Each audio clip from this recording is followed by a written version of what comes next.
Assalamualaikum warahmatullahi wabarakatuh. Balik lagi di Jejak Cinta 313. Gimana kabar buat teman-teman? Kali ini saya Fatur Rahman balik lagi menyapa kalian yang belum sehat. Mudah-mudahan kalian diberikan kesehatan dan diberikan keberkahan oleh Allah SWT. Yang udah sehat, mudah-mudahan tambah sehat lagi, tambah rezekinya lagi. Oke. Daripada biar nggak berlama-lama, ini kita kedatangan pengacara rakyat. Si pengacara rakyat, berarti dia pro dengan rakyat. Nah, ini adalah dengan Bapak Suta Widya, Bapak Suta Widya, sarjana hukum. Nah, kita mau tanya-tanya seputar tentang rekam jejak beliau di pengacara dan nanti sedikit tentang politik. Kita kan orang-orang awam nih tentang hukum dan politik juga ya kan, itu saling berhubungan. Nah, udah langsung aja kita tanya. Selamat malam Pak. Nah, ini kan teman-teman kan belum tahu background Bapak nih, ya kan, dan rekam jejak Bapak. Mulai dari pengacara, awal dari pengacara itu bagaimana Pak? Bisa diceritakan Pak pada teman-teman semua? ya saya pengacara ini belum sampai 10 tahun Belum sampai 10 tahun. tapi 2003 saya adalah tim dari yang melakukan class action di Pengadilan Negeri Jakarta Pusat. Itu ketua timnya adalah Dede Ansur sendiri. Kami menolak kenaikan air pump di DKI. Jadi kami melawan Sutioso, di mana Sutioso itu menaikkan air pump tanpa ada sosialisasi. Itulah awal mulanya saya dan tim saya masuk persidangan. Jadi saya Suta Widya meminta izin istiqlal di Pengadilan Negeri Jakarta Pusat pada saat itu di Jalan Jatimangga ya, itu untuk menolak kenaikan air pump di DKI. Dan kita pada saat itu menginginkan musiknya bukan kenaikan yang diberikan, tapi bagaimana mengurangi kebocoran yang 40% itu air pump di DKI. Atau yang kedua juga ternyata PDAM PAM itu PAM itu dikuasai oleh asing, oleh Prancis dan Inggris. Kita mengingat kenapa bangsa ini nggak bisa menguasai mengolah bisnis itu ya, menguasai bisnis bukan mengolah. Sebenarnya kita ada yang bisa mengolah. Orang bangsa Indonesia ini bisa mengolah air laut itu menjadi air tawar bisa sebetulnya. Tapi kenapa bisnis air yang sangat hajat itu banyak itu sangat esensial? Kenapa dikuasai oleh asing? Ini yang jadi tanda tanya. Jadi banyak itu yang ada di tanah air ini yang hal aneh, yang mesti dikerjakan oleh bangsa sendiri malah dari luar. Harus yang aneh, misalnya kebutuhan pangan. Kita bangsa yang cukup untuk pertanian, memenuhi kebutuhan pangan ya, beras, jagung, mobil jalan dan misalnya kentang. Ya. Kenapa kita banyak impor? Ini ada yang aneh. Intinya apa? Kenapa itu? Karena orang ini banyak pemimpin atau yang menguasai kekuasaan saat ini adalah ingin mendapat rente komisi dari impor fee-nya ya.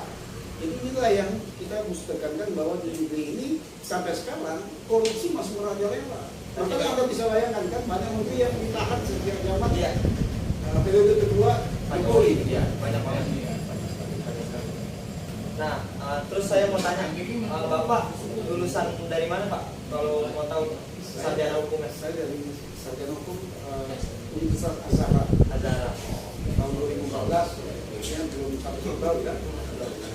Nah, setelah tadi Bapak ngurusin masalah air pump itu rekam jejak Bapak kemana lagi Bapak kalau buatannya? Biasa banyak mengadvokasi, ada juga klien yang hal-hal kecil sampai yang misalnya pada saat itu ada seorang Mayor Jenderal Purnawirawan, ya, saya anggota tim di situ, ya, ketua timnya di sini Tony Batasingaimbun, tapi ya almarhum, ya. Lalu juga ada seorang kapten, ya, yang menulis surat untuk menghentikan untuk presiden ini berhenti. Nah, itu fenomenal sekali. Saya juga awalnya anggota tim, tapi kemudian pada saat yang sama tadi ketua tim meninggal, sehingga saya ikut menjadi pengendali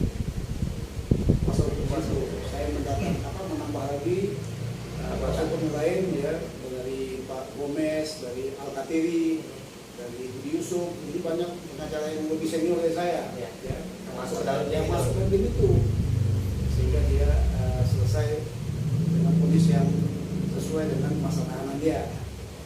Nah, ngomong-ngomong masalah itu tuh Pak, saya sedikit meleset ke situ ya, sedikit. Itu biar kita juga tahu ya tentang dari kacamata hukum Bapak nih ya kan sebagai pengacara. Itu waktu itu yang Bapak tangani siapa tuh Pak? Ngomong-ngomong Mayor Jenderal ya Pak? Ya, saya inisialnya Mayor Jenderal Ya, Kasih. Kazen ya. Oke. Dia adalah orang yang sangat konsisten terhadap negeri ini, yang dia melihat kenapa saat ini banyak dibiarkannya orang berpikir secara komunis. Iya. Ya, misalnya memakai, ada anak pejabat yang memakai kaos gambar Palu Arit. Palu Arit. Ada yang belain. Yang Oh. belain itu malah bintangnya lebih banyak daripada Lebih yang tinggi luar lagi. kan, lebih tinggi kan. Iya. Itu biasa, itu mungkin selera anak muda Iya. dibelain kan, aneh kan. Iya, benar. Padahal kita tahun 65 kan itu adalah sejarah kelam, Iya. ya kan, sampai kekerasan lingkungannya itu banyak yang mati, ada yang reaksinya sekian juta meninggal, ada yang ratusan ribu. Kan aneh, kita ini sebetulnya mesti kita belajar dari sejarah ya. Kalau komunis kan sudah jelas dia anti Pancasila. Betul. Pancasila kan 5. Nah, misalnya ada orang juga pemimpin yang ingin menjadikan duo sila. Dua sila. Dua sila. Ya. Bukan dua sila ya, dua Ya, sila. dua sila. Aneh kan? Ya, Untuk ya. apa? Supaya gampang mengingatnya. Misalnya sila pertama ini Ya. gotong royong, musyawarah misal ya. Mungkin juga, karena mungkin kalau 5 sila ngapalnya susah. Ya. Kebanyakan. Kebanyakan, ya kan? Jadi disingkat. Ada hal, ya. Saya punya cucu umur 7 tahun dan 9 tahun sudah bisa menghafal Pancasila, Iya. ya kan? Nah, inilah yang anehnya. Jadi kita ini sebenarnya mesti belajar dari sejarah ya. Komunisme itu akan tidak sesuai dengan negeri ini, karena negeri ini adalah negeri yang agamis, negeri yang mempunyai spiritualitas terhadap agama, ya kan? Kalau komunis kan Anti. anti, dan dia juga sangat materialistis kan? Ya. Semua dilihat dari unsur kebendaan. Oh, jadi karena itu Bapak membela yang Bapak bela itu. Sebetulnya membela itu karena saya anggota tim. Oh, anggota tim. Oh, ya, iya. anggota tim mula-mula dipimpin oleh seseorang yang inisialnya C. Iya. C. Ya. Ya kan, kemudian beralih kepada tadi insinyur Tata Sinaribu. Ya. Yang kemudian dia almarhum tanggal 6 Juli tahun 2021. Itu beliau itu saya sedikit tanya ya, maksudnya biar pengetahuan juga nih, biar gak bias juga nanti orang berpikiran kan banyak yang belum tahu nih akan kasus itu ya kan. Kasus Pak Mayor Jenderal itu kan, yang KZ itu. Mayor Jenderal itu kasusnya kan itu sekitar Mei 2019. Ya, 2019 itu kan ada orang banyak mati, ya, dihajar oleh aparat penegak hukum, ya, KPK yang seragam hitam hitam, ya, banyak mati, sehingga saya merasa mungkin perlu ada yang mengkomparasi yang mengalihkan isu. Ya. Nah, dia disebutkan lah dia Mayor KZ itu sebagai orang yang kamnep, keamanan negara, padahal nggak unsur kamnep tidak ada. Selesai kamnep di Mabes Polri diperiksa, ternyata dia dipanggil lagi oleh Polda Metro Jaya dengan unsur dia adalah ingin membunuh ada perencanaan. Jenderal Whisky Oh, ya. dan kawan-kawan ya, inisialnya Whisky ya. Aneh kan? Lalu juga nggak terbukti sebetulnya. Lalu soal kepemilikan senjata, ya aneh kan, sebetulnya senjata mana mungkin orang yang bisa berjasa di menyelesaikan penculikan di 98. bukan penculikan di Filipina, Oh, Filipina, ya, internasional ya. itu dia punya bisa dia selamatkan. Ya kan? Special Force juga dia. Dia ke sana, dia bisa menyelamatkan warga negara Indonesia yang diculik oleh Moro ya, Ya. kan? Bisa diculik. Mana mungkin dia senjata yang ecek-ecek untuk membunuh Iya. itu ya kan? Suatu hal janggal. Kan dia bisa beli lebih canggih kok. Dia pasti secara pribadi sama saya. Bahwa saya bisa beli yang lebih mendapatkan yang lebih canggih dari ini. Karena mungkin saya pakai senjata Yang ladies gun ya. dan sebagainya kan. Saya lihat di orang buktinya kan, aneh sekali. Nggak masuk akal Jadi ya. saya pikir memang pada saat itu dia perlu menjadi objek untuk kan isu saja saya pikir. Jadi ya mungkin dikambing hitamkan lah kalau Ya, bahasa kira-kira ini. gitu nggak dapat kambing hitam kan? Ya. Barang itu buat dikambing hitam dipotong. Mumpung bentar lagi mau ini kan kami udah dari Pak Suta Widya, kita langsung pertanyaan berikutnya. Nah, saya mau nanya nih Pak, kondisi politik saat ini menurut pandangan hukum Bapak bagaimana nih Pak? Ya, saya lihat politik saat ini memang tahun politik yang 2023 ini 2024 adalah saat-saat yang menegangkan, ya kan? Saya lihat sudah semakin cerdas, ya. Mudah-mudahan money politik berkurang ya, karena saya lihat ada protestan dari 3 yang kelihatan ini, ada yang dia tanpa ada uang turun dari mereka, saya mau ceknya sendiri ya. Ada juga yang saya lihat dia memakai padahal dia masih menjabat bisa merapat, bahkan saya lihat penguasa saat ini kok seperti PR-nya salah calon ini kan itu sangat naif ya. Mestinya kan tidak boleh karena ini bukan kerajaan Ya bukan dinasti. Biar mudah-mudahan ke depan ini yang lahir adalah antitesis dari rezimnya saat ini, sehingga rezimnya dikoreksi atau dinilai apa yang keliru sama dia akan dinilai nanti setelah antitesis ini berkuasa. Itu wajar kok. Seperti zamannya Soekarno, Tumbuhan kan Soeharto melakukan koreksi terhadap orde lama namanya kan, orde baru. Jadi kan selanjutnya. Jadi saya rasa fenomena ini akan muncul sebuah rezim baru yang transparan, yang berkeadilan dan sebagainya ya. Saya tidak menyebut nama karena saya tidak mendukung siapapun. Ya, saya dukung, tapi saya harapkan rekam jejak itu bisa Anda lihat. Jangan sampai ada yang kalau pemimpin yang mengatakan saya suka minum alkohol. Iya. Emang salahnya di mana? Iya. Misalnya kan? Nggak bisa ngomong itu. Dia ngomong begitu padahal di publik itu. Dia kan bisa diikuti oleh anak muda saat ini kan. Wah, dia bisa. Kalau saya suka jelek misalkan, atau suka ganja, salahnya di mana? Kan uang saya sendiri. Nggak boleh itu. Nggak boleh kalau diucapkan itu sebuah publikasi sama dengan orang melakukan promosi bisa kena sanksi pidana sebelumnya tuh. Tapi ini nggak berjalan kan. Nah ini yang kita mesti tekankan. Jadi masyarakat mesti diedukasi, jangan sampai kita terkecoh dengan jargon dari ini politik partai senda jepit. Bukan partai wong cilik tidak. Ya kan? Saya sendiri sebetulnya adalah anggota dari partai itu. Ya kan? Jadi kenyataannya saya tidak pernah milih partai itu kan bisa ya. Karena kita punya kecerdasan kita sendiri, punya spiritual politik, spiritual istilahnya spiritual politik. Saya sangat mengamati, saya sangat membaca referensi baik dari buku, dari medsos, dari dialog dengan orang-orang yang lebih paham, ya kan? Itu yang penting. Jadi saya harapkan edukasi ini berjalan. Jadi kalau perlu ada konstituen itu dicerahkan dengan LSM yang benar, bukan mencari uang saja, bukan. Jadi negara ini kalau kita tidak dievaluasi, kita bayangkan ini utang kita sangat banyak.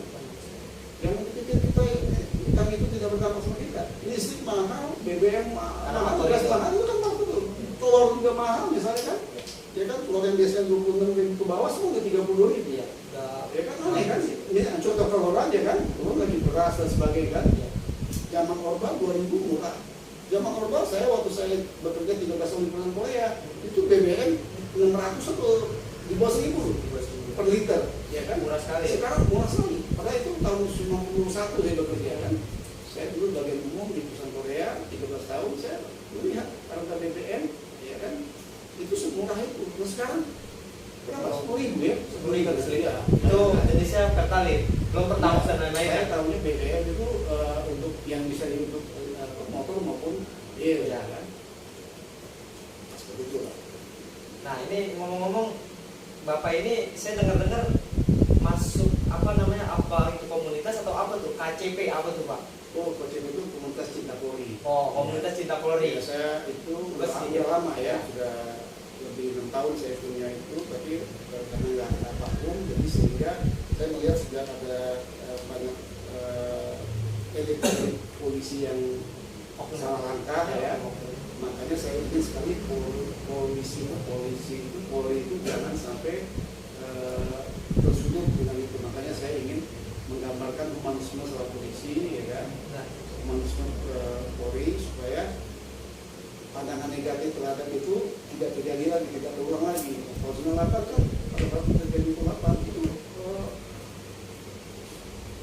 Polda Metro Jaya kosong, ya kan, rakyat marah kan, diantaranya pada saat itu banyak kan pos-pos polisi yang dibakar oleh masyarakat, kemarahan itu kan. Saya ingin karena kita tahu TNI Polri itu sebagai sokong guru atau fondasi menjaga keutuhan NKRI. Nah, itu yang saya inginkan. Jadi kita sangat berharap supaya TNI dan Polri itu menjadi sokong guru keutuhan dari NKRI ini. Ini Tiangnya lah ya. Ya, Fondasinya. itu sangat kita. Ya memang akhir-akhir ini kan ya kita bicara berapa tahun sebelumnya kan Polri selalu dihantam dengan isu-isu yang negatif. Nah, makanya itu kan adanya mungkin KCP itu ya kan, Komunitas Cinta Polri itu untuk mengangkat apa namanya martabat Polri lagi kan, seperti itu ya Pak. Memang banyak ya, banyak juga dari anak Polri. Tapi kami bukan hanya dari ketua Polri. Memang kakek saya ada polisi ya, polisi tidak pangkat tinggi. Tapi minimalis saya melihat keamanan ini penting. Kalau nggak ada polisi, bagaimana? Siapa yang akan menegakkan hukum? Siapa akan menjaga keamanan sebagainya? Apakah jawara-jawara atau aja? Ya nggak mungkin kan? Itu namanya polisi swasta. Ya. Kan mesti ada penjaga keamanan, yaitu aparat kepolisian. Kita sangat berharap. Ya, di Korea itu walaupun mereka Korea Selatan ya, bukan Korea Utara, Korea Selatan itu tentara pun takut sama polisi. Ya karena mereka sangat taat hukum. Ya kan? Mereka semuanya wajib militer di Korea Selatan itu kan, karena kondisi ketakutan adanya perang musuh dari sebelah utara dan sebagainya kan. Di Indonesia ini musuhnya juga ada kesadaran terhadap hukum itu. Ya memang siapa lagi kalau bukan Polri lagi ya kan, Ya, untuk menjaga kita keamanan ya di dalam negara itu. Jadi Polri yang kita untuk sekarang masukkan adalah Polri yang tidak berpihak kepada rejim kekuasaan, Ya. tapi Polri itu adalah alat negara. Karena pemerintahan berganti tiap 5 tahun, ya kan? Dan nggak boleh memihak ke siapapun. Tidak boleh, tidak boleh namanya. Ya, jangan sampai polisi yang dia kepada kepentingan kekuasaan. Nah, kekuasaan itu kan ada batasnya. Tapi kalau negara sampai kiamat pun mesti kita jaga. Biar nggak hancur. Dah. Jadi terakhir nih Kak. Ya, pesan-pesan saya. Ya pesan dan kesan Bapak. Ya, pesan saya dan teman saya bahwa para milenial, para pemilih muda, ya, supaya lebih banyak searching Google, bertanya sama Google, ya, bukan hanya Pak Kiai atau ulama lain ya. Google itu tempat bertanya yang sangat komplit. Ya, kan kita akan lihat rekam jejak. Ya, semuanya Siapa si A, siapa si B, siapa si C. Berpikirlah, jangan emosional. Ya, saya tidak menyebutkan, saya tidak mempromosikan siapapun di sini ya. Tapi dari rekam jejak itu akan ketahuan bahwa pemimpin yang kita butuhkan adalah pemimpin yang benar-benar bersedia untuk membangun keadilan, ya, kemakmuran, bukan hanya jargon, bukan hanya lip service, Ya, bukan hanya sandiwara dan sebagainya, Ya, tapi yang benar-benar dia apa adanya, Ya. dan yang pemimpin yang tidak banyak beda antara perbuatan dengan ucapan, ya kan? Itu yang paling penting. Nah, kalian bisa lihat, ya kan? Kita butuh sebenarnya bukan hanya 3 yang menjual, tapi banyak sebenarnya kan. Kenapa 3? Karena ini ada juga kembali kepada ketentuan tidak 0%. Oh, iya. Berkali-kali diupayakan 0%. Thresholdnya ya. Presiden threshold. Ya. Tapi ya, kekuasaan itu ya undang-undang lahir dari anggota dewan yang menyebutkan mesti ada Presidensial threshold. Padahal kalau 0% lebih bagus. makin banyak. Bisa makin banyak Ya. apa? Ya kan? Jadi rakyat tahu mana nih yang benar-benar. Ya. Kan ada seleksi bertingkat misalnya Ya, kan. benar. Harusnya seperti itu ya. Begitu, ini kan begitu. Jadi Jadi hanya gara-gara patokannya presiden threshold itu jadi kayak cuma beberapa Iya, orang-orang yang sama gabungan partai itu yang melibatkan itu. Padahal kan sebetulnya partai-partai kecil kalau dia memang berkualitas ada berkualitas, ini. kenapa nggak kita Iya, coba? benar. Apa visi-visinya kan? Benar. Nah, mungkin itu ya Pak Kira-kira itu. kesannya. Nah, kesan Bapak nih sebagai pengacara yang pro rakyat, bagaimana tuh Pak kesannya? Saya melihat pemerintah sudah bagus ya. Ya. Kalau orang yang nggak mampu kan ada puspahum, Ya. tiap pengadilan ada Bantuan hukum, ada gitu. bantuan hukum gratis gitu kan. Tapi kan mesti jelas juga, jangan sampai ternyata dia mampu. Ya. Ya kan? Sebetulnya nggak mampu itu kan ya negara, karena negara ini kan ada dananya Ya. untuk itu ya. Mungkin itu aja. Nah, itu mungkin sedikit perbincangan kita mulai dari kita bicara tentang hukum sampai ke politik. Nanti bakal ada mungkin part kedua dan part ketiga, kita bincang lebih dalam lagi tentang hukum dengan Pak Suta Widya. Jangan lupa untuk like, subscribe channel Jejak Cinta 313, dan Bapak ada Instagram ataupun Ada. Namanya Sutawidya. Sutawidya. Ya, @Sutawidya. @Sutawidya. Jangan lupa, nanti saya catat lah di situ, ditempel di Ada Instagram, ada juga TikTok, TikTok ada. juga apa namanya, snack video, Snack video ada. Hewo juga. Ada. Semuanya Hansuta atau Sutawidya. Sutawidya. Nanti kita masukin lah di deskripsi ataupun di layar di sini. Oke. Terima kasih. Wassalamualaikum warahmatullahi wabarakatuh.